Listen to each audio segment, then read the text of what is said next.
निर्माण केलं, तो आणि मी भिन्न नाहीच. अहम ब्रह्मास्मी, माझ्यात तू आहे आणि तुझ्यात मी आहे. कसलं तत्वज्ञान आणलं. आणि हे 1200 वर्ष झाले कोणीच सोडू शकले नाही.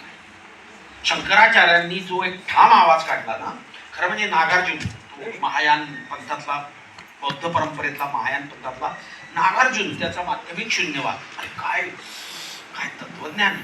शून्यवाद आपल्या पाश्चिमात्यांना त्यांनी त्याला झिरो झिरो असं पाहिलं. Nothingness, it is called nothingness, but it is not nothingness, it's not a zero. हा शून्यवाद आहे.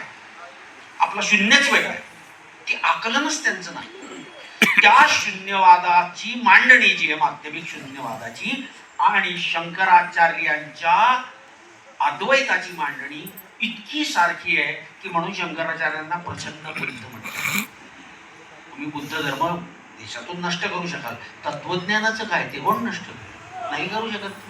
करूही शकत तुम्ही. ते आपल्या हृदयात आहे. तर इतका गोंधळणं की तर देव नाहीच आहे कोणी वेगळा, मीच देव आहे, तो आणि मी एकच आहे. भक्तीचं काय प्रश्नचिन्हच झालं ना. सामान्य माणूस करेल काय.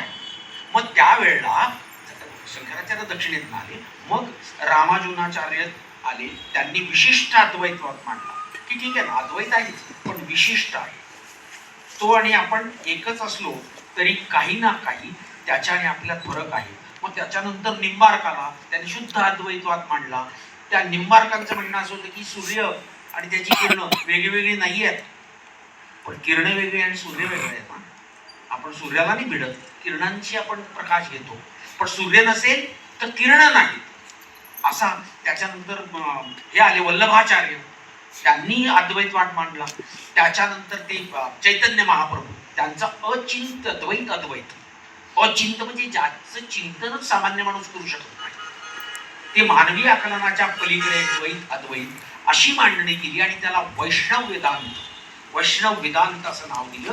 आणि भक्तीची परंपरा स्थापित झाली. एकटे मध्वाचार्य होते, त्यांनी द्वैतवादच मांडला थेट. आणि हे सगळे दक्षिणेतून आले. आमचे विद्रोही मित्र आहे, तो म्हटलं बरोबर आहे, तत्वज्ञान दक्षिणेतनंच येईल, गोबरपट्ट्यातनं फक्त गोबर येईल. असं नसतं. काय लोक बोलतील आपल्याकडे, तर म्हटलं असं नसतं रे. तिकडनं पण आपला सगळा, ज्याला आपण नाथ पंथ म्हणतो, तो नाथ पंथ हिमालयात ना आलाय ना. असं नसतं ना. आपण तर सीमेवर, इकडे दक्षिण इकडे उत्तर, त्याच्यामध्ये आपण हे सगळं पचवून म्हणजे लुप्त होत चाललेली नाथ परंपरा वारकरी परंपरेच्या रूपाने प्रकट झाली. आणि हे सगळं तत्वज्ञान इतक्या सोप्या भाषेत आपल्या केवढं मोठं काम करून ठेवलं यार आपल्या लोकांनी. तो एक अप्रतिम अभंग ज्ञानदेवांचा. पांडुरंग कांती दिव्य तेज झळकती, पांडुरंग